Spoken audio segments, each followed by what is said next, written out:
A casa dos meus avós sempre foi um lugar particularmente assustador para mim e para minha prima. Nós íamos para lá com pouca frequência por causa da distância. Porém, quando íamos, aquele enorme quintal cheio de árvores servia como um gigantesco campo de brincadeiras para nós. Até o anoitecer. Acho que antes mesmo de aprendermos a falar, aprendemos a ter medo daquele quintal durante a noite. Mesmo sem nunca termos visto nada, sabíamos de alguma forma que aquele era um lugar onde não deveríamos estar.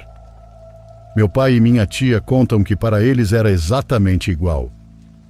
Um lugar em que simplesmente sabiam que não podiam confiar. Aquele bairro é um dos mais antigos da cidade.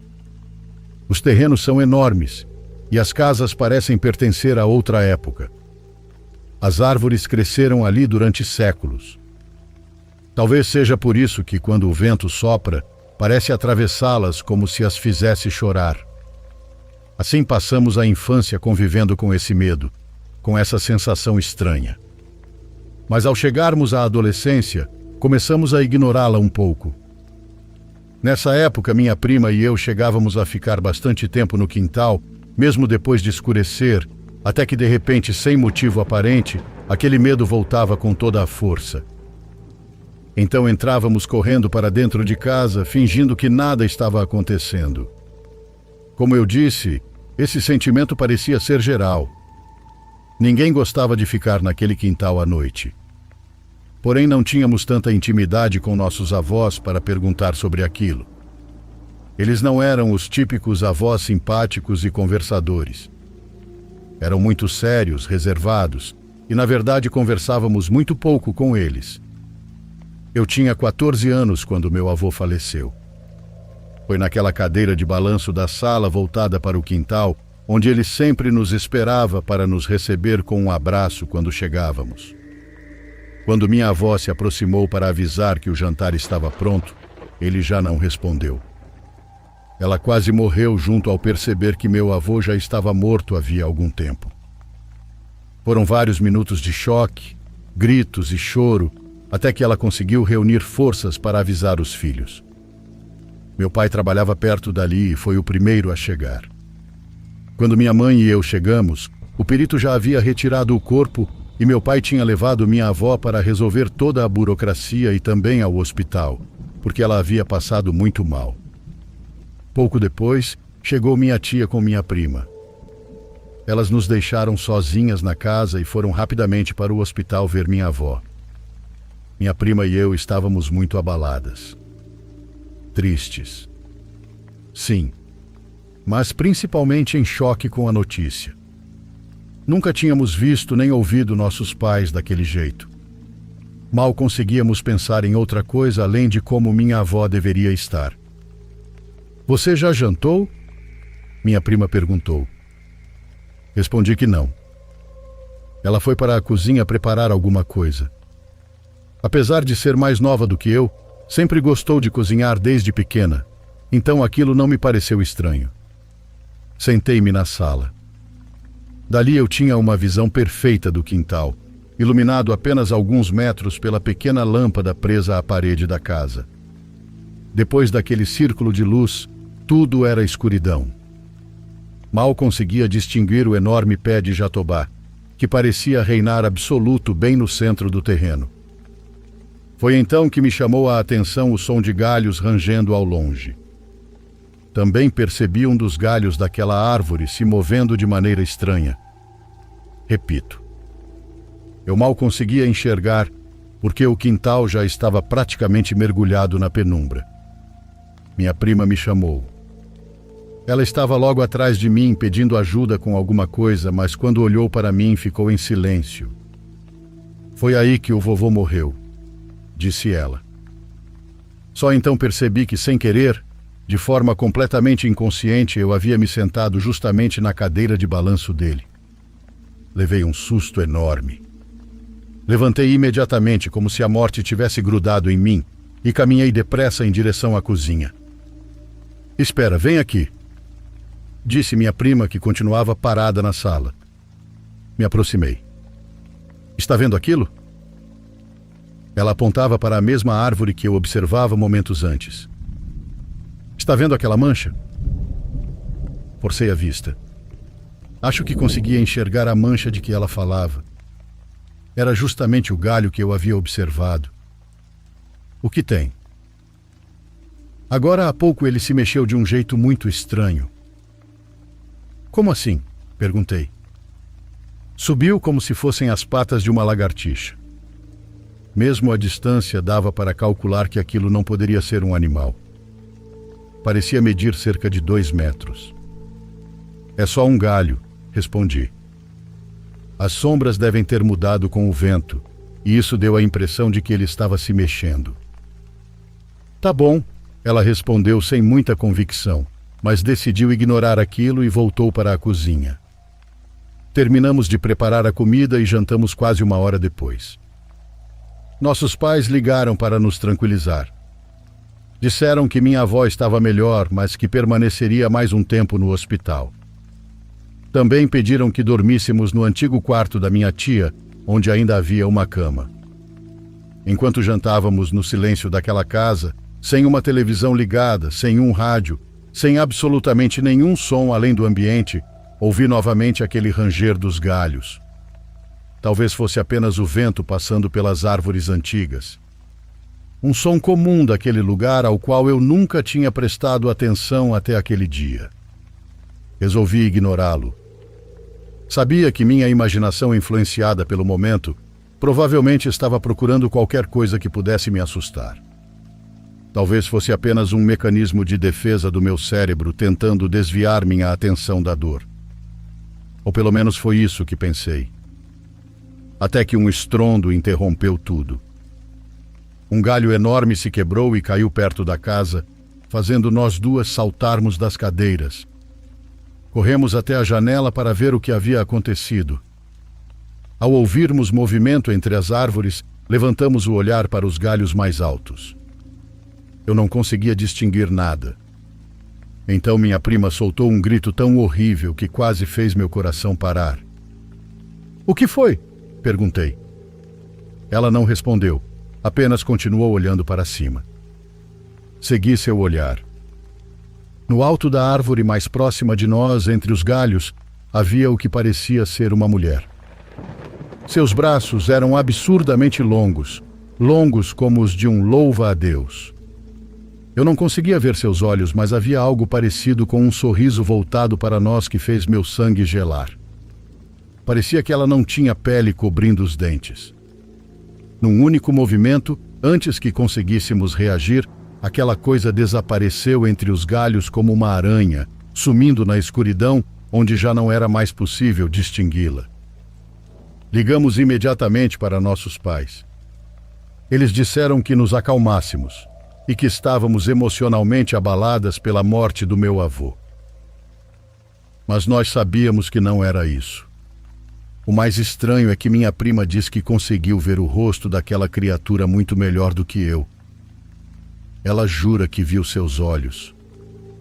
E diz que o rosto daquela coisa era muito parecido com o da minha avó. Durante muito tempo pensamos que havíamos enlouquecido por alguns minutos.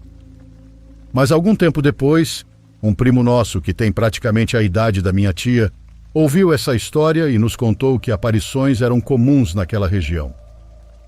Segundo ele, os vizinhos também relatavam ver fantasmas com frequência e por alguma razão essas aparições sempre aconteciam entre as árvores. Mesmo assim, eu sei que aquilo que vi estava muito longe de parecer um fantasma. Ou pelo menos é isso que eu acredito. Parecia muito mais um monstro. Nunca mais vimos nada parecido, e sei que jamais conseguirei descobrir o que realmente era aquela coisa que vi na noite em que meu avô morreu. Até hoje sinto pânico quando preciso visitar minha avó. E o pior de tudo é ouvir o vento passando entre as árvores. Ou, pior ainda, o ranger dos galhos.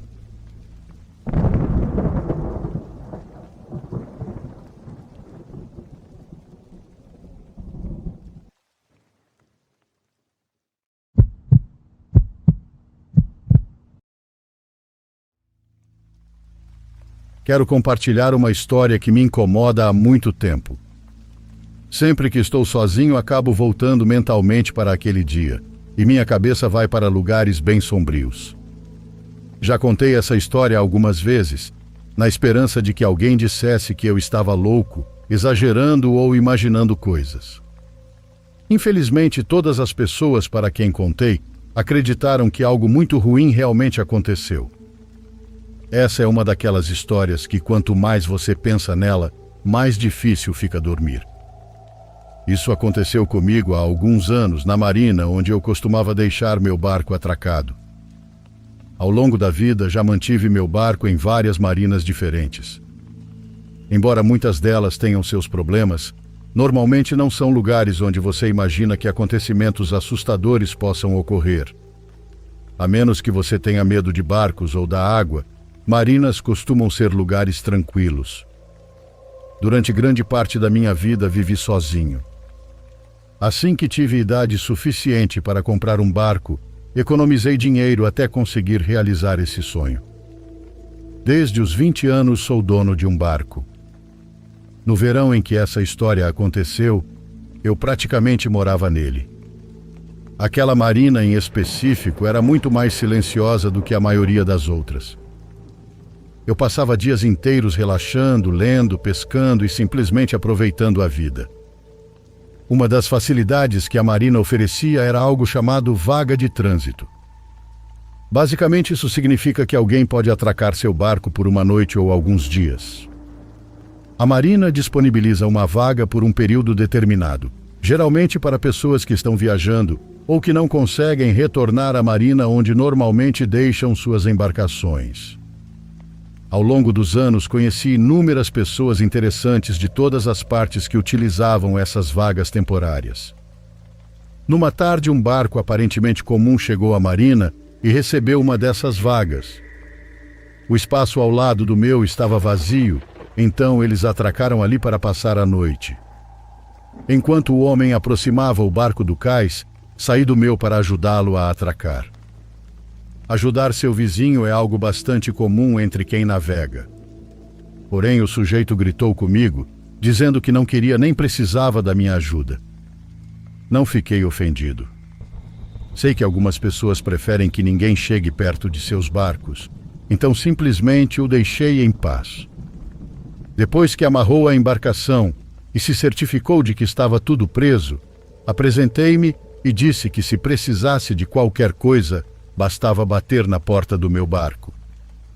O homem olhou para mim sem praticamente demonstrar nenhuma expressão. Passou direto por mim e voltou para o próprio barco. Sou um cara reservado e também não gosto muito de conversa fiada, mas quando alguém me cumprimenta, sempre respondo. A falta do mínimo de interação humana daquele sujeito me causou um certo desconforto.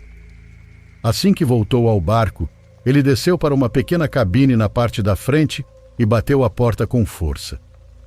O barco dele era grande o suficiente apenas para comportar uma pequena cabine abaixo do convés, que imagino ter apenas uma cama e pouco mais que isso.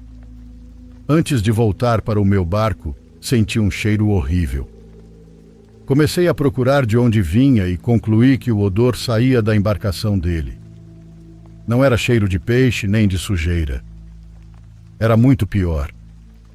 Era um odor extremamente forte e sufocante. Foi sem dúvida o pior cheiro que senti em toda a minha vida.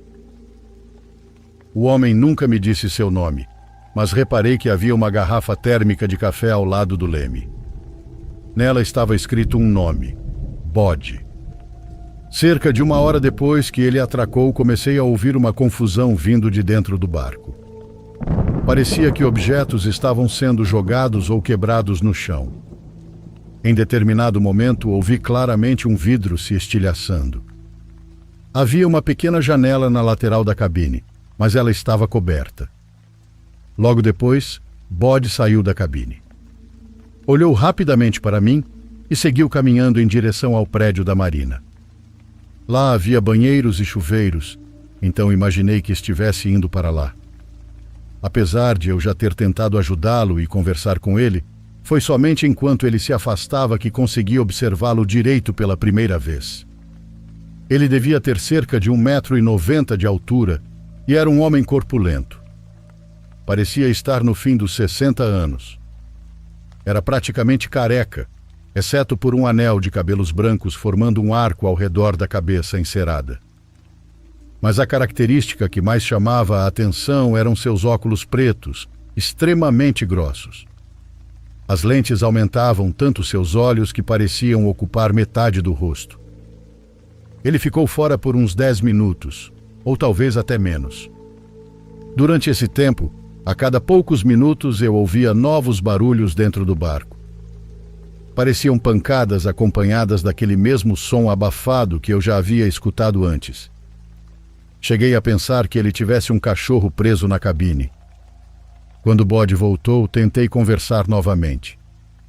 Disse que tinha ouvido algo dentro do barco e que, caso ele tivesse um cachorro, havia um grande campo ao lado da marina onde poderia levá-lo para passear e correr um pouco. Ele veio até a popa do meu barco onde eu estava sentado, inclinou-se na minha direção e disse: "Eu não tenho cachorro, só estou eu aqui." Em seguida virou as costas, voltou para o barco e desceu novamente para a cabine. Eu simplesmente não conseguia imaginar o que produzia todos aqueles barulhos enquanto ele estava fora. Se ele realmente não tinha nenhum animal e dizia estar sozinho, então eu não fazia ideia do que estava ouvindo. Depois que voltou para dentro da cabine, não ouvi mais nenhuma pancada nem aquele som abafado. O restante da noite foi praticamente tranquila. De vez em quando o vento mudava de direção, aquele cheiro terrível voltava a chegar até mim. Por volta das 10 da noite fui dormir. Depois da única vez em que o vi caminhando pelo local, Bode nunca mais saiu da cabine durante toda a noite. Às 3 da manhã acordei com aquele mesmo barulho. Parecia que havia algum tipo de luta acontecendo dentro do barco. Dessa vez, porém, ouvi ele falando. Ele repetia em um tom agressivo: "Cala a boca!" Parecia estar tentando manter tudo em silêncio. Não ouvi outra voz, apenas aquele estranho som abafado e esforçado. Pouco depois ouvi ele gritar: "Chega!" Então tudo ficou completamente silencioso. Depois disso não consegui mais dormir. Passei o restante da madrugada acordado, tentando entender o que havia escutado. Pelo resto da noite ele permaneceu em silêncio e não houve mais nenhuma movimentação no barco. Às 7 da manhã, ele saiu da cabine carregando uma bolsa esportiva e caminhou em direção aos banheiros. Eu sabia que era uma péssima ideia, mas alguma coisa me impulsionou a ir até o barco dele para verificar se alguém precisava de ajuda. Esperei até que ele desaparecesse completamente de vista. Então fui sorrateiramente até a embarcação. Assim que coloquei os pés nela, o cheiro quase me derrubou para trás. Era insuportável.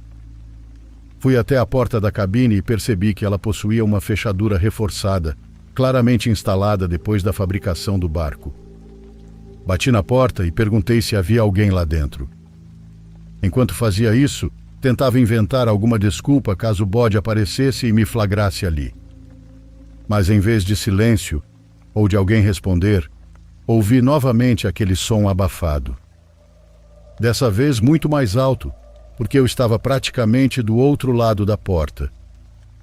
Perguntei outra vez se havia alguém ali embaixo. Foi então que o som ficou ainda mais intenso. Parecia um pedido desesperado de ajuda. Eu não sabia o que fazer. Também não fazia ideia de quanto tempo Bode demoraria para voltar. Então fui embora. Corri de volta para o meu barco e desci para minha cabine. Fiquei pensando em ligar para a polícia, mas não liguei. É muito fácil para alguém que nunca viveu uma situação dessas dizer que teria chamado a polícia imediatamente. Porém, depois que tudo passa, é sempre muito simples enxergar qual era a decisão correta. Quando você está vivendo a situação, existem milhões de pensamentos passando pela sua cabeça. E um deles é justamente que talvez você esteja exagerando, que esteja interpretando tudo da maneira errada. Era exatamente assim que eu me sentia. Eu precisava estar imaginando coisas. Enquanto estava sentado na cabine, olhando para o celular, levantei os olhos para a janela e bum! Bode estava ali. Aquilo me fez levar um susto enorme. Ele me observava através da janela. Não disse absolutamente nada, não fez nenhum gesto, apenas ficou me encarando por alguns segundos. Depois voltou calmamente para o barco dele. Fiquei observando enquanto caminhava até a porta da cabine. Ele parou por um instante antes de abri-la, como se estivesse pensando em alguma coisa. Logo depois começou a desamarrar o barco para deixar a marina. Dessa vez, obviamente, eu não me ofereci para ajudar. Nunca senti uma energia tão ruim vindo de outro ser humano. Já conheci pessoas grosseiras, cruéis e repugnantes. Mas aquele homem despertava em mim uma sensação no fundo do estômago que jamais senti antes ou depois daquele dia. Fiquei observando enquanto ele se afastava navegando. Nunca mais o vi. Isso aconteceu há anos e até hoje essa experiência continua me atormentando. Tento convencer a mim mesmo de que exagerei. Mas então outro pensamento sempre aparece. E se eu não estiver exagerando? E se aquele homem realmente tivesse alguém preso dentro do barco e eu simplesmente não fiz nada? Cresci em um bairro onde era comum ouvir vizinhos brigando violentamente. Parecia que alguém ia morrer a qualquer momento. Mesmo assim, ninguém chamava a polícia. E no fim das contas, ninguém morria. As pessoas simplesmente aprendiam a ignorar os problemas dos outros. Infelizmente, foi exatamente isso que eu fiz naquele dia. Não sou o tipo de pessoa que costuma alimentar uma imaginação exagerada, mas esta é a única vez na minha vida em que espero sinceramente estar completamente errado. E espero de verdade que Bode não fosse o monstro que acredito que ele talvez tenha sido.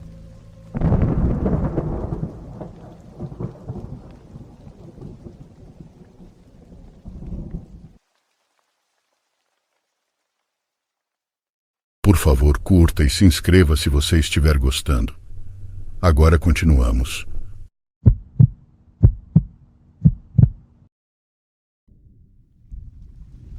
Isso tudo aconteceu nesta mesma casa de onde estou escrevendo para vocês. Isso ocorreu entre 2013 e 2016, período em que meu filho tinha entre 13 e 6 anos e em que ele dizia ter um amigo imaginário. Não sei explicar exatamente como tudo começou, mas posso afirmar que durante aqueles anos as atividades paranormais se tornaram parte da nossa rotina. Não me lembro de quando meu filho começou a falar sobre esse amigo imaginário. Simplesmente de um dia para o outro ele passou a nos contar que havia um garotinho que conversava com ele debaixo da cama. Segundo ele, esse menino pedia que ficasse acordado conversando para não adormecer. Meu filho dizia que tinha muito medo de fazer isso, porque se o menino dormisse, teria os sonhos do diabo. Como é sonhar do jeito que o diabo sonha? Ele nos perguntou certa vez.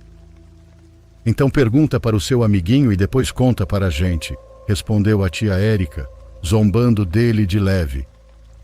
Érica é a irmã mais nova do meu marido e mora conosco desde criança.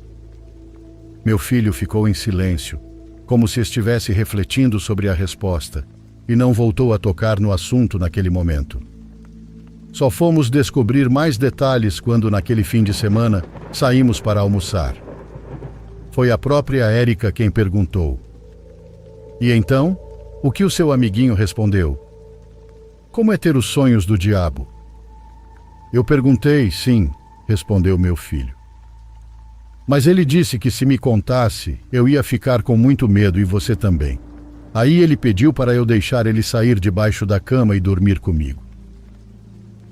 Todos ficamos em silêncio. Até o pai dele, que até então não havia dado muita importância à história do menino que morava debaixo da cama. E o que você fez? Eu deixei. Ele saiu, mas depois não quis me contar. Disse que não queria que eu ficasse com tanto medo. E como ele é? Perguntou Érica, agora completamente fascinada pela história. Aqui ele não tem pele, respondeu meu filho, apontando para a própria bochecha. Mas estava escuro, e ele falou que era melhor assim. Depois deitou para dormir comigo. Quando a gente saiu de casa, ele ficou deitado na minha cama. É difícil explicar o que senti naquele momento. Eu não estava exatamente apavorada, e sim preocupada com a imaginação do meu filho. Queria entender de onde ele havia tirado aquela história, já que nunca tinha assistido a um filme de terror, por exemplo. Por um instante, tive a impressão de que todos nós sentíamos a mesma coisa.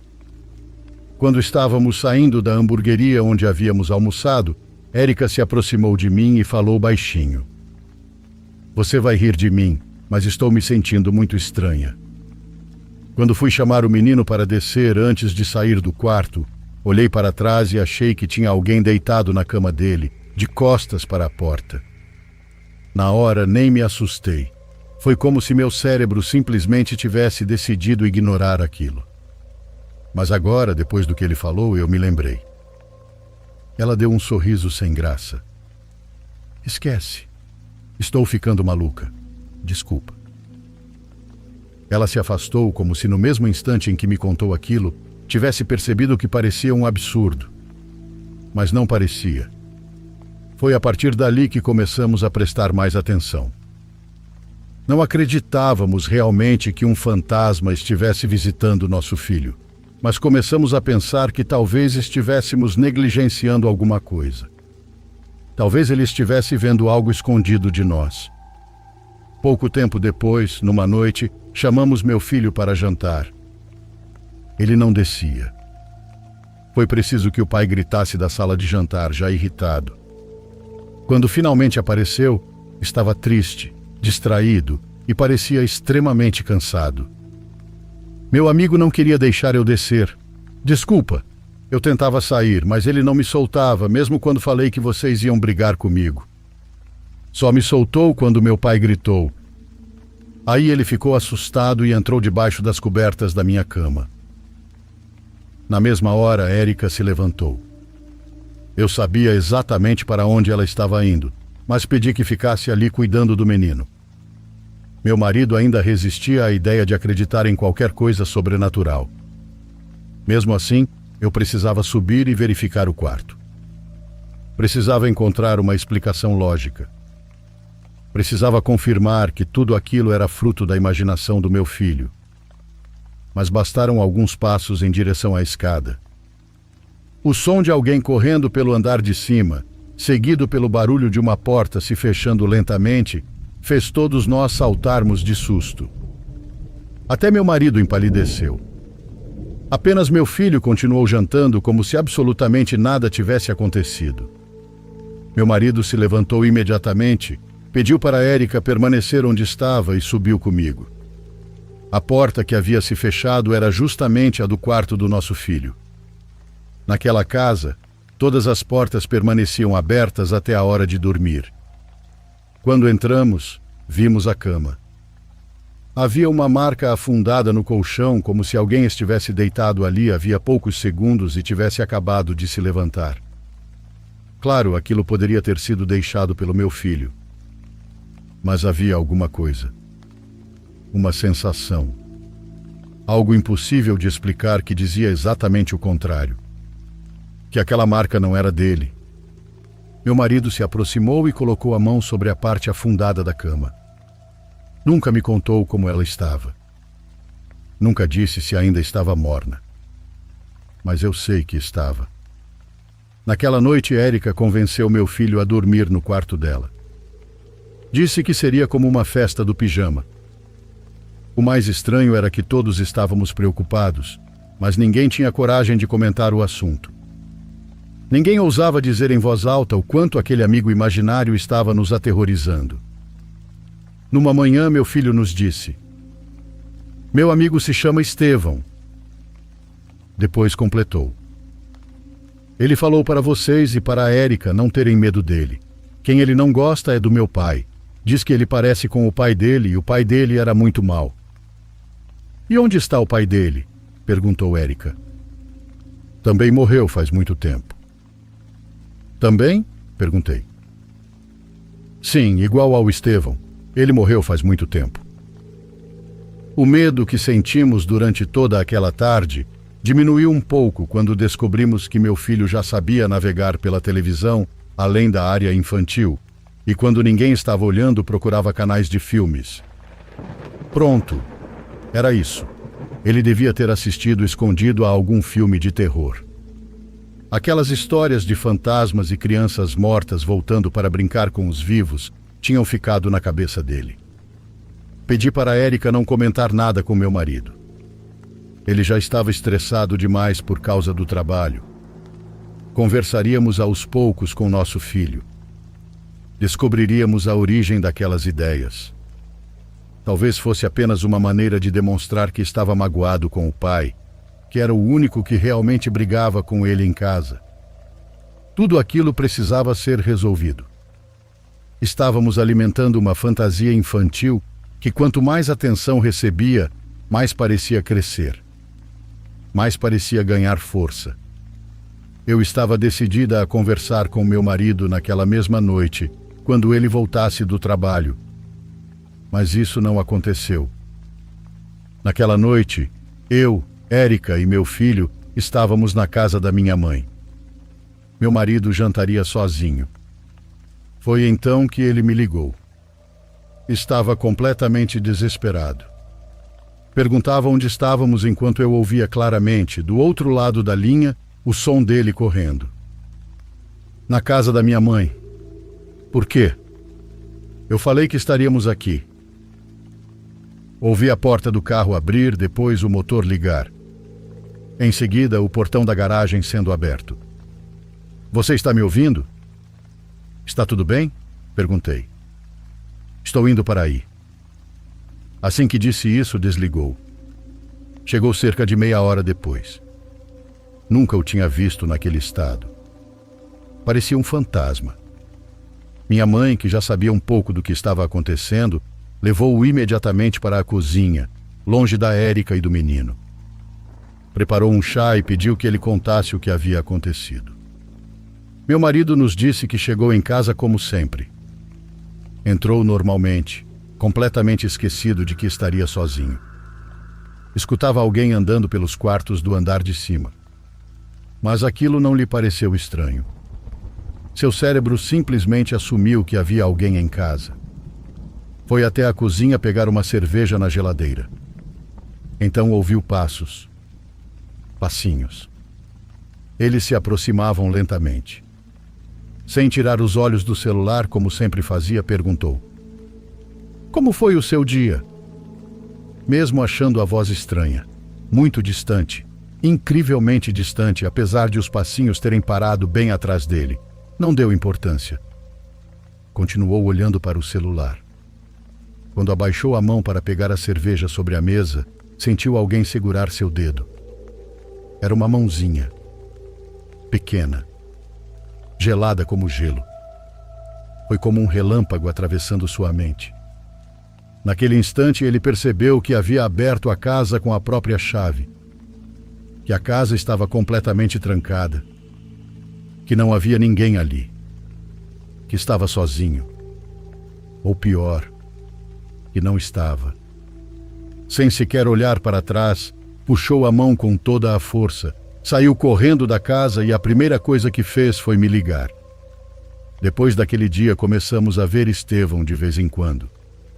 Ele aparecia nos cantos da casa, sempre quando parecíamos distraídos. Sempre pelo canto dos olhos. Mas bastava olhar diretamente para ele e desaparecia. Sempre desaparecia. Também começou a mexer nas nossas coisas. Abrir as torneiras durante a madrugada. Mover pratos na cozinha quando todos estavam dormindo. E então, numa tarde qualquer, assim como havia surgido, foi embora. Meu filho deixou de falar dele. Nós deixamos de ouvi-lo. Ele dizia que Estevão já não estava mais ali. Depois passou a afirmar que tudo não passava de um amigo imaginário. Que na escola haviam dito que esse tipo de amigo era coisa de criança pequena. Há pouco tempo, inclusive, Ele nos disse que inventou toda aquela história para que o pai parasse de brigar tanto com ele. Mas nós o vimos. Érica viu. Meu marido viu. Eu vi. Não faço ideia de como começar a explicar tudo o que vivemos, mas eu e meu marido decidimos contar esta história para vocês. Se algum dia ela for publicada no canal, leremos atentamente todos os comentários. Talvez alguém tenha passado por algo parecido. Talvez alguém consiga nos ajudar a entender o que aconteceu. Só existe mais uma coisa que preciso dizer. Há alguns dias, enquanto folheava um dos cadernos do meu filho do ano passado, notei uma frase escrita repetidas vezes em diferentes páginas. Não quero sonhar os sonhos do diabo. Não quero sonhar os sonhos do diabo. Era isso que estava escrito.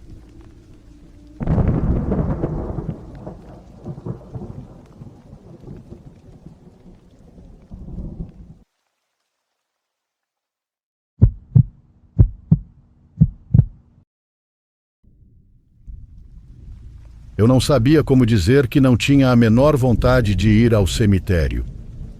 Minha sogra sempre me passava uma energia ruim, e a Viridiana sabia disso. Enquanto esteve viva, a mãe dela nunca deixou de se meter na nossa vida. Eu não fui porque queria, mas porque precisava acompanhá-la. Afinal de contas, era a mãe dela, e ela precisava do meu apoio naquele momento. Quando chegamos ao cemitério, fiz de tudo para não demonstrar meu descontentamento, e consegui. Dei os pêsames para algumas pessoas, conversei um pouco com as primas dela e me ofereci para ajudar no que fosse necessário. Ficamos esperando por um bom tempo até trazerem o caixão com a falecida. Houve uma demora considerável na entrada. Pelo que entendi, estavam discutindo por causa de dinheiro. Era uma tarde tranquila, nublada, com rajadas de vento. O túmulo dela era um mausoléu simples, com 6 criptas subterrâneas que o avô havia comprado em caráter perpétuo para que fossem sendo utilizadas conforme a família precisasse. Ao redor havia túmulos de todos os tamanhos, e cadeiras dobráveis estavam espalhadas por toda parte para acomodar os presentes. A disposição das cadeiras era um pouco desconfortável, então preferimos ficar mais afastados, na lateral de uma das alamedas internas. Estávamos sentados em um banco, conversando em voz baixa. Em lugar nenhum dizia que era preciso falar baixo, mas falar alto parecia errado. Eu diria até que parecia proibido. De repente, uma tia da Viridiana se aproximou e perguntou se poderíamos ir procurar a banda para que viesse tocar algumas músicas em homenagem à senhora. Ela fez um gesto para que prestássemos atenção e apontou para longe. Está ouvindo? O som está vindo daquela direção. Antes que minha esposa pudesse se levantar do banco, eu me ofereci para ir. Caminhei entre os túmulos em direção ao norte. Ao atravessar os arcos, tive uma visão muito mais ampla do cemitério. Ele era pelo menos 3 vezes maior do que eu imaginava. Dali, os músicos pareciam estar bem mais próximos. Lembro que fiquei pensando em como me aproximaria deles sem chamar a atenção das pessoas que estavam enterrando um familiar. Seria uma enorme falta de respeito. Resolvi que ficaria a uma boa distância. Tentaria encontrar o olhar de algum deles e esperaria que viesse falar comigo.